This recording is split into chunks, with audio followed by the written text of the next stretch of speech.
Bismillahirrahmanirrahim.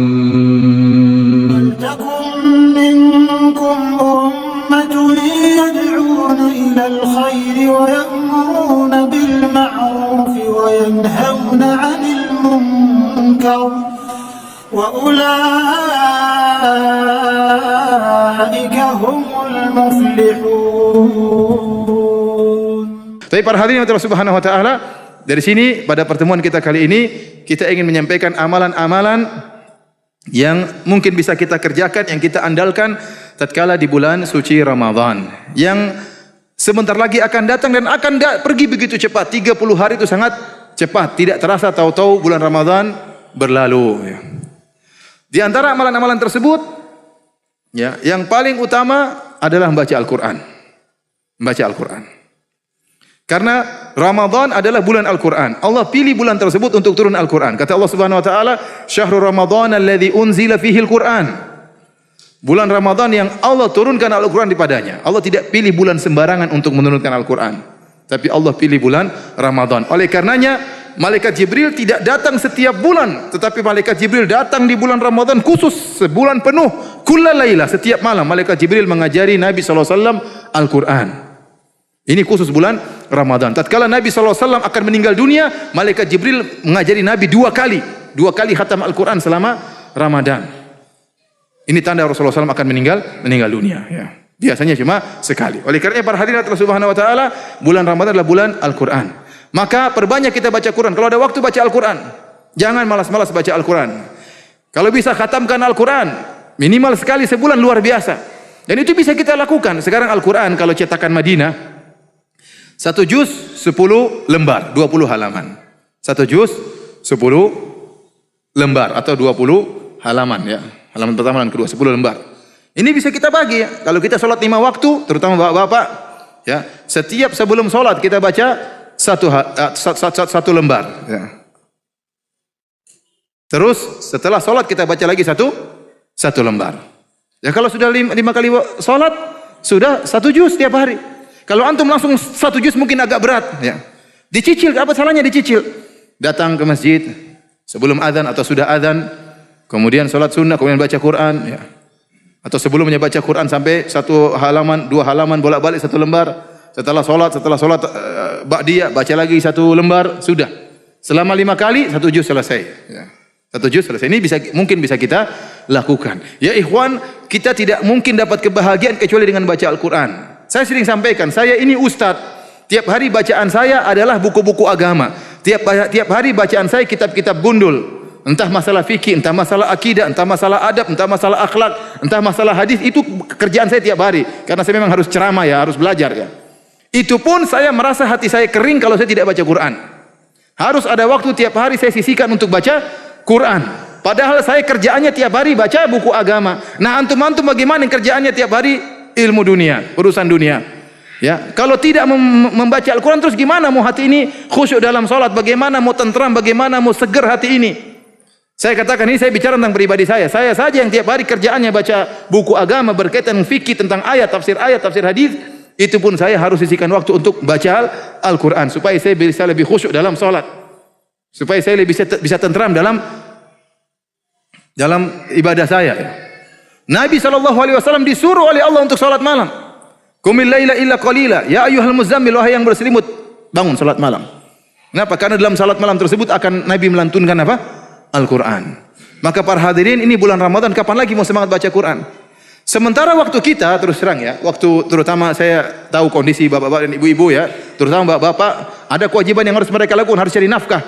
Ya mereka kerja ya. Kerja di siang hari, saya pulang mungkin menjelang sore atau menjelang maghrib ya, waktu sudah tersita buat kerja dan insya Allah dapat pahala karena mencari nafkah buat anak istri.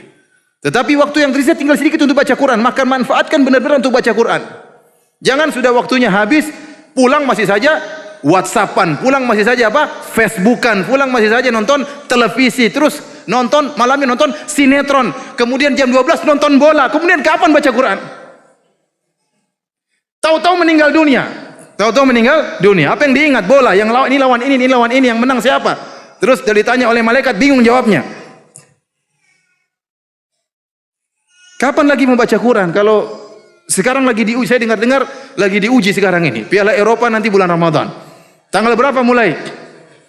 Jangan pura-pura nggak tahu ya. Piala Eropa kapan mulai? Saya juga ingin tahu, terus terang saya tidak tahu, benar. Ini saya tidak tahu. Kapan mulai Piala Eropa? Hah? 10 Juni. Oh, berarti 5 hari pertama masih aman ya. 4 hari pertama. 10 Juni mulai, gawat ya. Gawat. Finalnya kapan? Malam Lailatul Qadar. Waktu habis ya. Habis kerja, waktu habis, kemudian sampai di rumah nonton TV, nonton sinetron ya, cerita apa macam-macam, kemudian nonton berita, belum waktu ngerumpinya, belum waktu gibahnya, terus kapan baca Quran? Tahu-tahu kalau kita lihat di WhatsApp terakhir dilihat 2 menit yang lalu. Quran kapan terakhir dilihat? Sebulan yang lalu Quran terakhir dilihat. Terus Anda mau bahagia, Anda mau diampuni oleh Allah tidak baca Quran. Ya. Anda mau bahagia, bahagia dari mana? Anda dapat bahagia di Facebook, nggak ada bahagia di Facebook. Bikin pusing kepala baca seperti itu. Anda mau bahagia, baca Quran. Kebahagiaan yang kasih Allah. Anda sedang membaca firman-Nya, zat yang kebahagiaan ada di tangannya. Kalau ingin bahagia baca Quran, Allah kasih kebahagiaan tersebut. Oleh karena para hadirin dan hadirat yang subhanahu wa ta'ala, ini nasihat buat saya pribadi dan juga buat para hadirin, jangan lupa ya untuk banyak baca Quran. Kalau bisa 1 juz khatam alhamdulillah. Kalau enggak murojaah apa yang pernah dia sudah hafal, mengulang apa yang pernah dia hafal, tidak jadi masalah. Kalau ada waktu dia baca tafsir, alhamdulillah. Kalau ada waktu dia baca terjemah Al-Quran, agar dia tahu bahwasanya oh maknanya seperti ini, tambah keimanan. Oh tafsir Al-Quran, terutama kalau ada majelis-majelis tafsir, ini sangat saya anjurkan kepada para da'i, para ustadz, hidupkan majelis-majelis tafsir. Ya kenapa? Karena Al-Quran, bulan Ramadan adalah bulan Al-Quran. Bulan Al-Quran, hidupkan majelis-majelis tafsir. Kita ingin tahu apa sih tafsir surat Juz Amma, surat Amma Yatasa'alun, surat Al-Muzammil, surat-surat Al-Quran kita ingin. Surat Ad-Duha tafsirnya gimana sih? Tiap hari kita dengar imam baca Wad-Duha, Wal-Laili Idza Saja. Tafsirnya apa sih? Kita ingin tahu. Alam nashrah laka sadrak, apa tafsirannya? Kita ingin tahu. Kita ingin tadi surat Al-Kahfi, tadi imam baca surat Al-Kahfi, kita tahu apa tafsirannya. Ya. Ini menambah iman, menambah iman. Percuma seorang pakar ini, pakar anu, pakar ini, imannya enggak tambah-nambah, percuma. Ya akhi, kita yang tatkala bertemu dengan Allah, yang kita andalkan iman kita. Yang kita andalkan apa? Iman kita. Ya. Kalau kita ditanya oleh malaikat tatkala di kuburan, yang menjawab adalah iman kita.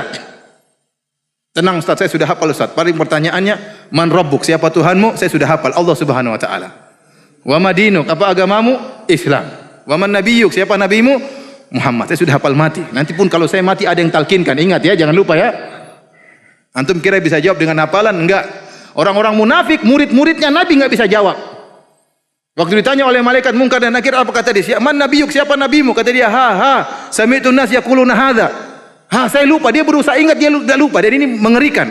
Mending orang tidak ingat sama sekali atau lupa sama sekali. Ini dia pernah ingat tapi dia mau coba ingat nggak bisa. Sementara malaikat siap pentungin dia. Siapa nabimu? Siapa ya? Keblok kepalanya sudah selesai. Oleh karenanya jawaban bukan dengan hafalan tapi dengan keimanan. Kita harus dengan iman supaya bisa menjawab pertanyaan tersebut. Dengan baca Quran, dengan belajar, dengan keimanan. Ada yang kemarin tanya sama saya, Ustaz, pertanyaan malaikat di zaman Nabi apakah sampai sekarang masih sama pertanyaannya? Dia takut pertanyaannya ganti. Maka dia hafal-hafal itu. Ini benar saya ditanya seperti itu. Ustaz, apakah pertanyaan malaikat di zaman Nabi sampai zaman sekarang tidak ada perubahan, maka masih sama? Ya tentunya kalau malaikatnya masih sama, insya Allah pertanyaannya apa? Sama. Kalau malaikatnya ganti kita nggak tahu ya. Intinya para hadirin rahmat Subhanahu wa taala, iman yang kita andalkan untuk bertemu dengan Allah tatkala kita sudah meninggal dunia. Semuanya kita tinggalin, nggak ada yang semua lewat ya. Mobil tinggal, rumah tinggal, istri tinggal, anak tinggal ya. Semua tinggal. Kata Nabi SAW, yatba'ul mayyit salasah. 3 perkara ikut mayit. Ya. Fayarji uthnan wa yabqa wahid. Yang 2 pulang, tinggal 1 yang tinggal. Yang ikut sama mayat, amalnya, hartanya, keluarganya. Harta keluarga balik, tidak ikut, tidak. Istri balik, tidak ikut sama kita. Meskipun dia ngaku cinta sama kita, kalau disuruh kubur sama kita dia nggak mau. Benar. Meskipun istri ente 3, tidak ada yang mau diikutkan kubur sama kita meskipun dia ngaku cinta mati. Waktunya mati dia nggak mau ikut mati. Semua ditinggal, istri tinggal, harta tinggal, mobil yang kita cintai, yang kita cuci tiap hari, yang kita elus-elus tidak akan masuk dalam kuburan. Yang tinggal bersama kita amal soleh kita, iman kita, bacaan Quran itu yang akan kita bawa. Salat malam kita, tarawih kita itu yang kita bawa. Harta semua lewat. Oleh karena para hadirin hadirat yang Allah Subhanahu wa taala, waktu begitu cepat berlalu. Ini saya ingatkan kepada diri saya pribadi. Apalagi saya lihat sebagian hadirin ada yang rambutnya sudah banyak yang putih ya. Dan ingat kata Nabi sallallahu alaihi wasallam, "A'maru ummati baina 60 ila 70 wa aqalla man yajuzu dzalik." Kata Nabi, umur umatku antara 60 sampai 70. Jarang yang lewat 70. Ibu-ibu yang umurnya di atas 60 angkat tangan coba. Ibu-ibu ada atau tidak? Ada di atas 60? Masya Allah. Ada di atas 70? Masya Allah, ada di atas 70. Bapak-bapak yang di atas 60? Ada? Angkat tangan coba, saya ingin tahu. Jangan merasa muda ya. Di atas 70 ada? Ada? Kalau sudah 60 70 hati-hati Pak ya. Hati-hati ibu-ibu. Ini sudah menjelang ya. Yang muda-muda juga bisa jadi lebih dahulu daripada yang tua. Tapi maksud saya umur berlalu, yang kita andalkan adalah iman kita, bacaan Quran kita, itu yang akan kita bawa, kita andalkan di hadapan Allah Subhanahu wa taala. Jadi pertama, amal soleh yang harus kita perhatikan adalah baca Al-Quran. Ini yang paling sering harus kita perbanyak, ya. Sisihkan waktu, lagi diam-diam baca Quran. Lagi di mana baca Quran, lagi di bandara baca Quran, lagi nunggu pesawat baca Quran. Jangan baca Facebook terus ya. Jangan baca WhatsAppan terus, baca Quran, bawa itu Quran. Ya. Dulu sahabat Ibnu Mas'ud radhiyallahu taala anhu, kalau dia baca Quran di Mekah dipukulin sama orang Quraisy sampai jatuh pingsan, sampai berdarah-darah. Besok dia ngeyel lagi, baca Quran lagi dipukulin lagi. Mau baca Quran aja susah dulu. Sampai Umar masuk Islam baru dia mengatakan mazilna aizzah munzu aslama Umar. Waktu Umar masuk Islam baru kita bebas salat di Masjidil Haram. Kenapa? Orang-orang takut sama Umar. Sebelum Umar masuk Islam, kita dipukulin. Nah, Anda sekarang baca Quran dimanapun, nggak dipukulin. Siapa yang berani mukul? Tapi malu baca Quran. Terus kapan? Cuek aja di bandara buka Quran, baca Bismillah bulan Ramadan, hidupkan syiar supaya orang ingat. Orang yang sibuk-sibuk dunia dia ingat, ada orang baca Quran. Ini orang waras atau tidak? Waras bilang saya baca Quran. Saya sedang waras, ya. Baca Quran biar orang ikut. Jangan malu-malu. Anda di pesawat baca Quran, pramugari lihat, syiar ini orang baca Quran, Masya Allah, bulan Ramadan. Dia malu sendiri ya. Oleh karena para hadirin subhanahu wa ta'ala, jangan malas baca Quran, bapak-bapak dan ibu-ibu. Ibu-ibu juga saya tidak larang untuk bikin makanan buka puasa yang enak. Boleh, tapi jangan cari resep saja sampai 2 jam, kemudian cari bahannya 3 jam, makannya 5 menit habis. Habis waktu, kawan baca Quran, cari resep terus, resep ini, coba ini, coba anu, waktu habis. Sudah selera kampung aja yang semua orang sepakat, nasi goreng enak, pisang goreng enak, sudah jelas, yang macam-macam ya sesekali enggak apa-apa, jangan tiap hari coba resep ini, hari ini resep ini, besok resep itu, waktu habis ibu-ibu. Tahu-tahu meninggal. Game over ya. Ingat kata Allah Subhanahu wa taala, "Innama hadhil hayatud dunya la'ibu wa lahu." Ketahuilah kehidupan dunia ini hanyalah permainan senda gurau. Rasulullah Allah menamakan kehidupan dunia permainan, namanya main-main tidak selamanya, ada waktunya game over, ada waktunya selesai. Tahu-tahu selesai, antum sekarang lihat berkaca sudah banyak rambut yang putih ya. Ini pertanda peringatan. Wa ja'akumun nadhir, kata Allah telah datang pada kalian peringatan. Sebagian ahli tafsir salaf mengatakan peringatan, uban putih itu peringatan kamu sudah tua. Para wanita pun demikian peringatan, mau macak, mau pakai apa, mau ini, tetap aja lama-lama keriput. Benar. Tidak akan mudah kembali. Rambut sudah mau disemir, rambut kulit tidak bisa menipu, akan keriput. Mau cantiknya kayak apa, suatu hari akan jadi nenek-nenek, akan keriput, kemudian meninggal dunia. Taib, ini yang pertama, baca Quran. Yang kedua, para hadirin hadirat, amalan yang utama juga di bulan Ramadan, di malam hari jangan lupa salat malam. Dan berusaha salat malam bersama imam. Ibu-ibu boleh salat malam di masjid, boleh salat malam di rumah. Ini yang utama bapak-bapak. Salat malam berjamaah di masjid sekitar sampai imam selesai, sampai witir selesai. Kenapa? Waktu Rasulullah SAW pernah salat tarawih bersama para sahabat. Rasulullah SAW salat tarawih bersama sahabat 3 malam. Salat terkadang sampai menjelang subuh dan sering sampai menjelang subuh. Suatu hari Rasulullah SAW salat bersama para sahabat, salat tarawih. Tahu-tahu baru tengah malam Rasulullah SAW sudah selesai, sudah witir, sudah selesai. Para sahabat masih rindu ingin salat. Mungkin selesai jam 1, selesai jam 2. Kata para sahabat, "Ya Rasulullah, lau naffaltana baqiyata lailatina hadhihi. Ya Rasulullah, bagaimana kalau kita lanjutkan lagi, masih panjang belum sahur, ayo kita lanjutkan lagi salat. Kalau kita imamnya selesai, kita bilang apa? Alhamdulillah, jangan lanjutkan lagi. Imamnya kelamaan. Alhamdulillah. Para sahabat enggak, imam sudah selesai masih minta nambah. Itulah bedanya kita dengan para sahabat, cuma beda tipis, tinggal dibalik saja bedanya. Para sahabat Rasulullah SAW selesai masih minta nambah, pingin sholat sampai subuh. Kita imam sudah lama sedikit, di belakang sudah udah. Beneran. Sudah macam-macam suara di belakang. Ya. HP mulai bunyi, tunta-tunta sudah mulai macam-macam. Imamnya juga nggak sadar-sadar, terus panjang. Tapi para hadirin Allah Subhanahu Wa Taala, ya. Kemudian para sahabat minta tambah supaya sampai menjelang subuh sholatnya. Apa kata Nabi SAW? Man shallama al-imami hatta yansarif kutiba lahu qiyamul lailah. Barang siapa yang sholat bersama imam sampai selesai, sampai witirnya selesai, sampai dia selesai dia pulang ke rumah, maka dapat pahala sholat semalam suntuk. Maka jangan tinggalkan sholat bersama imam sampai selesai. Kecuali kalau ada uzur lagi di jalan itu dan cerita. Tapi kalau lagi di rumah, usahakan sholat. Kapan lagi mau sholat malam? Kapan lagi dapat sholat pahala semalam suntuk? Ini tidak didapati kecuali bulan Ramadan. Antum sholat sama imam, imam paling lama berapa jam? Saya tanya sama antum, di sini imamnya sholat berapa jam? 1 jam sampai atau tidak? Sampai atau tidak? Imamnya tersinggung mati. Setengah jam sudah alhamdulillah. Setengah jam alhamdulillah. Sudah antum setengah jam lazimi imam sampai selesai, dapat pahala sholat berapa belas jam. Ya. Sholat semalam suntuk.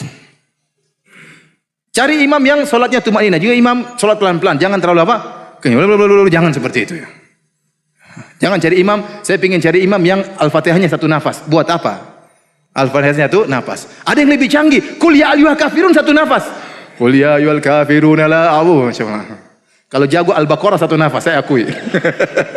Emang kalau cepat kenapa? Yang cepat pahalanya lebih banyak. Yang cepat biar cepat masuk surga Ustaz. Enggak ada seperti siapa bilang seperti itu. Sampai orang Indonesia yang pecahkan rekor 23 rakaat 7 menit cuma ada di Indonesia. Itu rekor tercepat di dunia.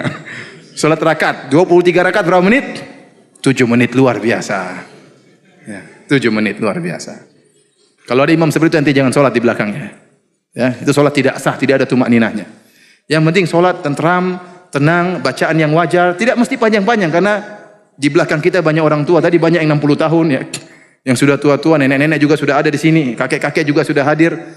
Yang penting tenang, tentram, jangan buru-buru, tumak ninah seluruhnya. Kayak tadi salat maghrib, tumak ninah. Isya, santai aja pelan-pelan. Selesai, Assalamualaikum warahmatullahi wabarakatuh, dapat pahala salat semalam suntuk. Ustaz, saya masih rindu, imamnya cuma setengah jam, saya ingin salat 3 jam, ya sudah salat sendiri di rumah.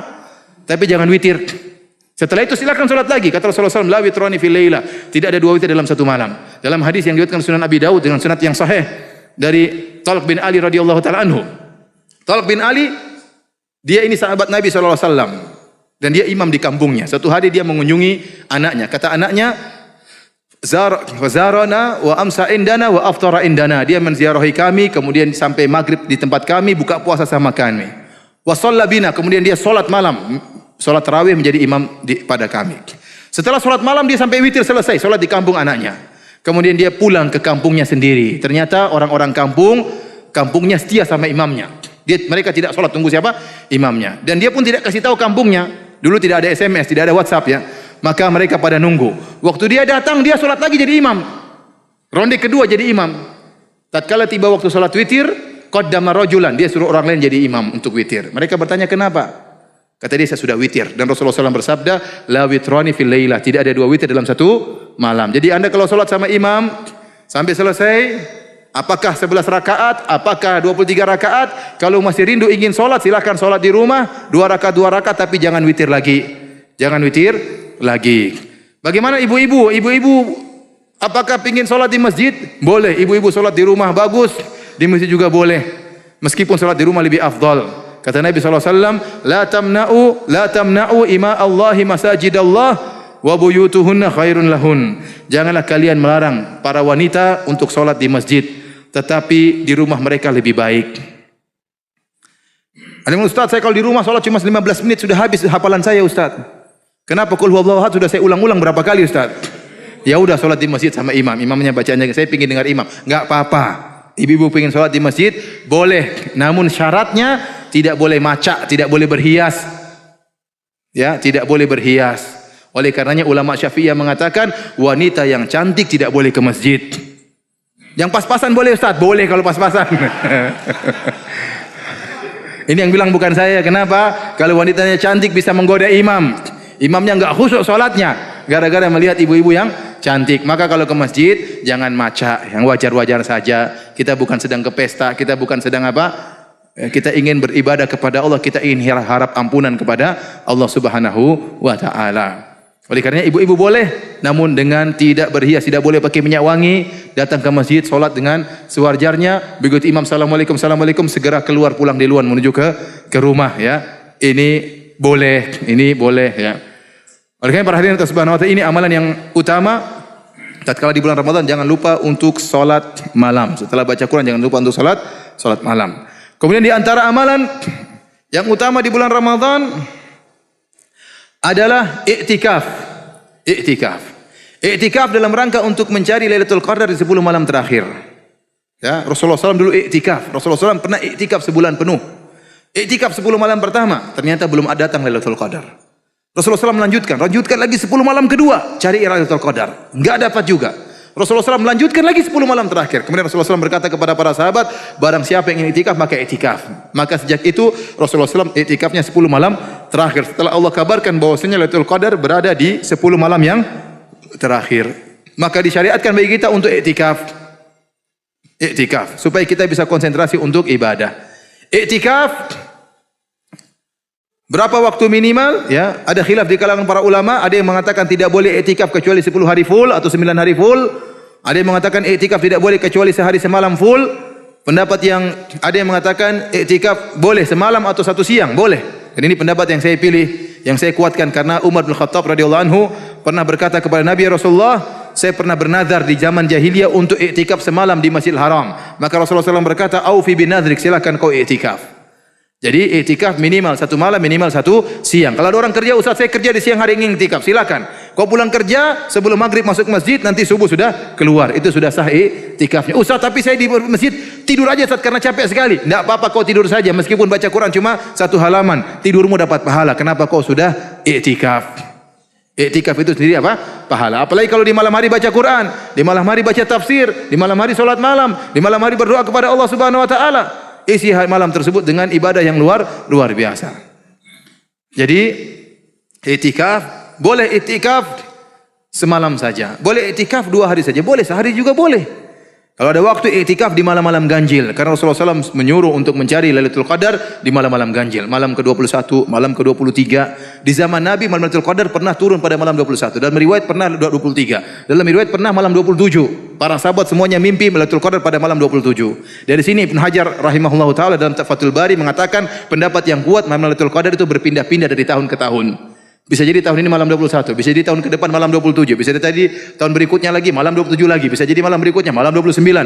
Tapi barang siapa yang ibadah 10 malam terakhir full, pasti dia dapat Lailatul Qadar. Kenapa Rasulullah SAW mencari malam tersebut sampai i'tikaf? Karena memang malam tersebut berhak untuk dicari. Malam yang luar biasa yang kata Allah Subhanahu wa taala, Lailatul Qadri khairum min alfi syahr. Malam Lailatul Qadar lebih baik daripada 1000 bulan. Allah tidak mengatakan malam Lailatul Qadar sama dengan 1000 bulan. Allah tidak mengatakan sama dengan, tapi Allah berkata lebih baik daripada 1000 bulan. 1000 bulan itu berapa tahun? 83 tahun kurang lebih. Artinya Anda beribadah malam tersebut 10 jam. Taruhlah sekarang pada maghrib jam berapa? Taruhlah jam 6. Subuh setengah 5. Berarti 10,5 jam kan? Sekitar gitu. Taruhlah malam 10 jam. Nah 10 jam yang Anda ibadahi di malam Lailatul Qadar sama dengan 83 tahun. Kalau 10 jam itu Anda bagi jadi 10 waktu, 1 jam Anda baca Quran malam Lailatul Qadar sama seperti Anda baca Quran 8,3 tahun. Semangat atau tidak? Semangat. 1 jam Anda berzikir astagfirullah, astagfirullah ya Allah, ampuni dosa-dosaku ya Allah, astagfirullah, subhanallah, alhamdulillah. 1 jam Anda berzikir sama seperti Anda berzikir 8,3 jam. 8,3 apa? Tahun. Tapi jangan Anda malam Lailatul Qadar tidur 6 jam.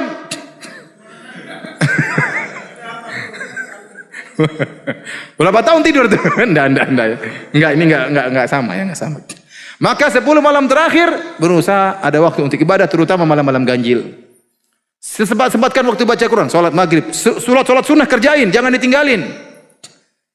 Salat sunnah, setelah salat maghrib, salat ba'diyah, setelah salat isya, salat ba'diyah, sebelum salat subuh, salat qabliyah, baca Quran, baca doa, kerjain apa saja, pokoknya ibadah. Kalau bisa begadang 10 malam terakhir top, tidurnya siang enggak apa-apa. Bikin kopi begadang, tapi jangan bikin kopi ngobrol ya.